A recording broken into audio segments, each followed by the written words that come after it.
Hi, my name is Harsh. I'm an actor, and this is an actor's review.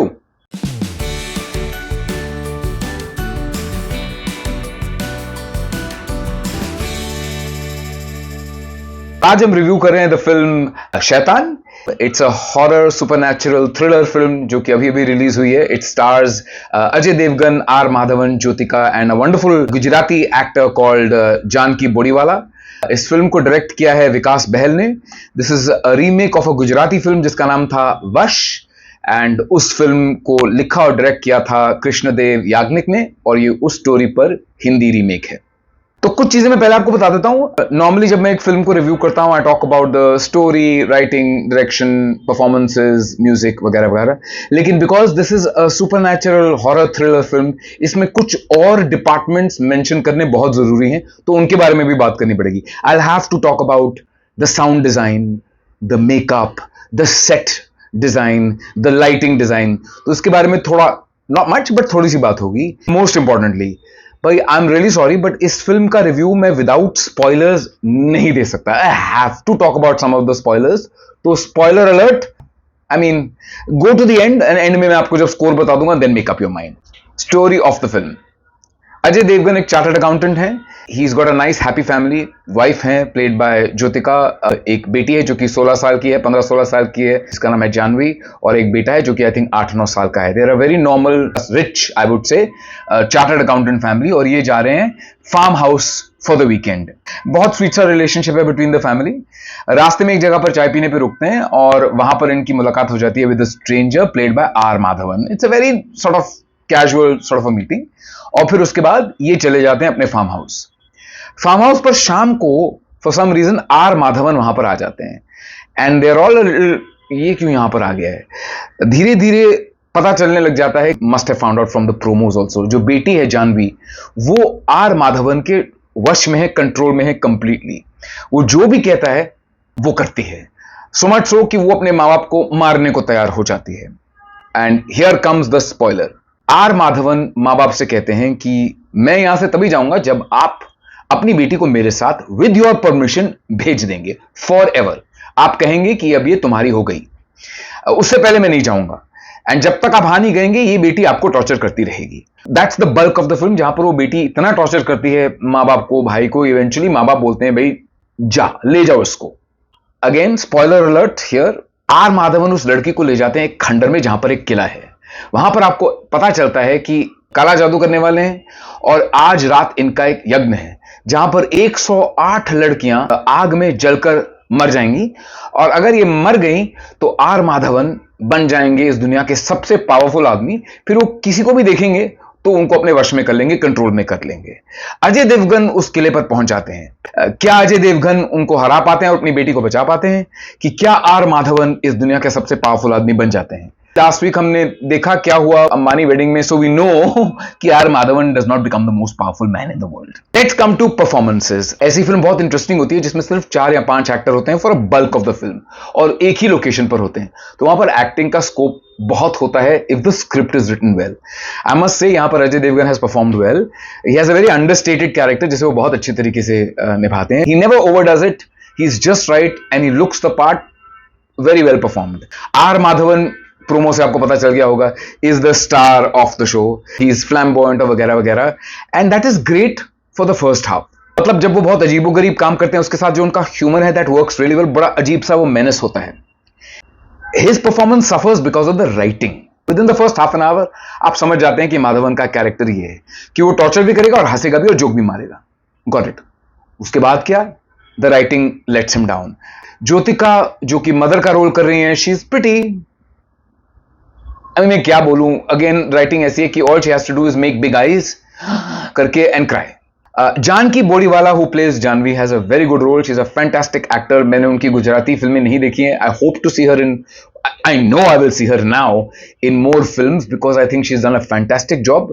बहुत जबरदस्त actor हैं. I think the highlight of the film should be her. Now let's come to the writing of the film.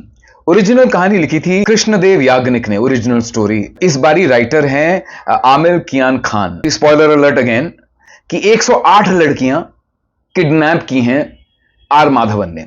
108 लड़कियां तो कम से कम 108 बाप. अजय देवगन उन 107 बाप में से कुछ डिफरेंट करते हैं कि वहां पर पहुंच जाते हैं, करेक्ट।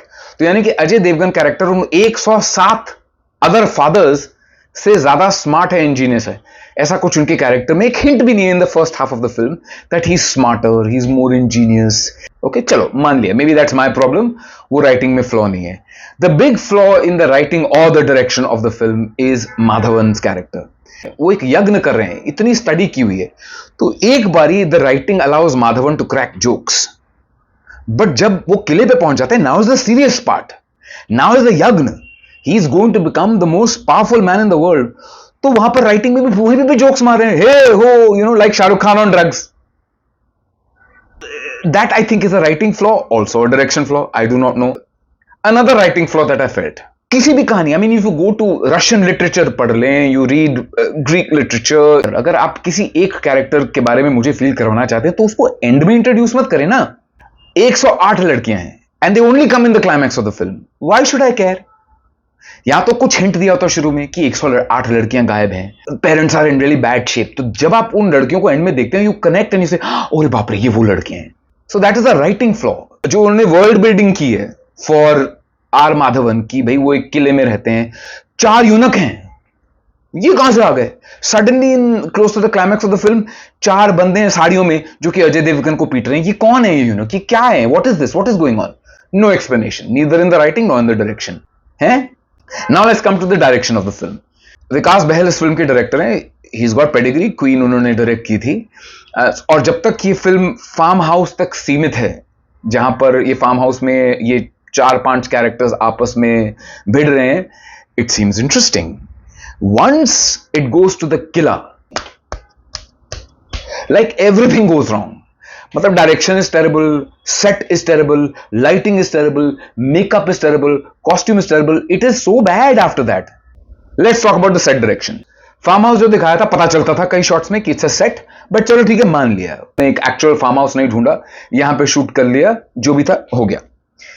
जब किले का जो सेट है, किला लुक्स लाइक यू नो, जो गंदे कोरियन पॉप स्टार्स होते हैं ना, जहां पर जो डांसर्स होते हैं वो ज़ॉम्बी बन जाते हैं, तो वो वैसा सेट लग रहा था। जियो पर एक वेब सीरीज है called true detective, please watch it.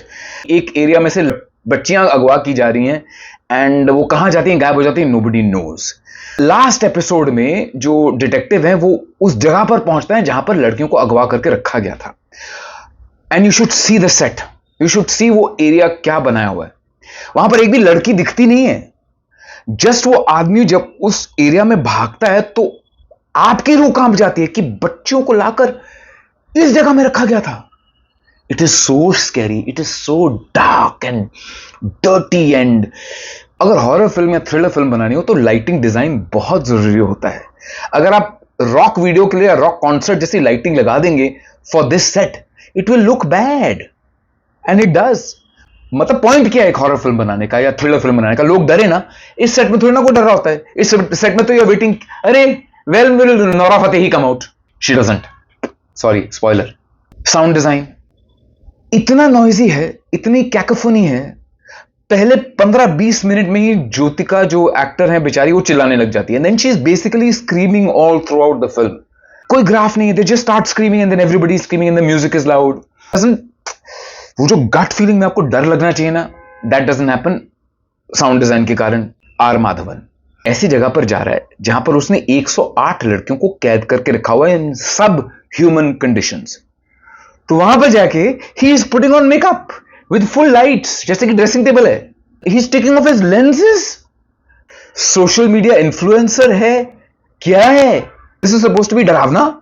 Makeup on those girls. First of all ये जो 108 लड़कियां इन्होंने ली है ना, शर्त लगा लो ये डांसर्स हैं, ये एक्टर्स नहीं है। शर्त लगा लो, 100 रुपए की शर्त होगी। I prove to you. आप जब लड़कियों को देखेंगे ना, it's supposed to be the most scariest scene of the film. They are acting scared. I swear to you that is their fear. तो पता चलता है यार डांसर्स यार, they are so bad. Actors के पैसे नहीं थे ना। The entire sequence is funny, जो कि होना चाहिए डरावना। There's only one good point where writing is concerned. ये पता नहीं कृष्णदेव याग्निक का काम है, आमिर कियान खान का काम है। ऐसी फिल्म में एंड में एक ट्विस्ट होता है। I loved it. मैं एक पॉइंट उसके लिए दूंगा, that was not what I was expecting and well done, that was a unexpected twist which I really really liked. Makeup देखना ना, there is a Korean horror film called the Wailing, Netflix पे, watch it. Concept story line in a way similar. The story of that film is कि एक गांव है, suddenly murders होने लग जाते हैं. स्टोरी गोज कि भाई द डेविल, शैतान इज हियर. तो जब वो शैतान जो भी है वो एंड में रिवील करता है his makeup is so scary. So makeup was bad in this film. Music of the film, भाई साहब एक तो मुझे समझ में नहीं आता कि ये जो Shaitaan, is that suppose to be scary? इसे डर लगता है मुझे सिंगर के लिए भी, गरारे कराओ इस इंसान को. And that again totally ruins that whole film. अब तक थोड़ी टेंशन होती है तो जब वो किले में जाके माधवन रेडी हो रहे हैं तो ऐसा गाना लगता है, शैतान. सीरियसली बॉस, ये आपकी क्रिएटिविटी है? So the music is too loud and the songs kill the film. Had the film ended उसी फार्म हाउस पे कुछ करके खत्म कर देते ना, the film would have been much nicer. मैं फिल्म को तब 8 देता. Now unfortunately I am giving the film 5. It is still an engaging film, but the last 25 minutes में quality film की from there goes down to there. That is why I would give it 5 for Shaitan.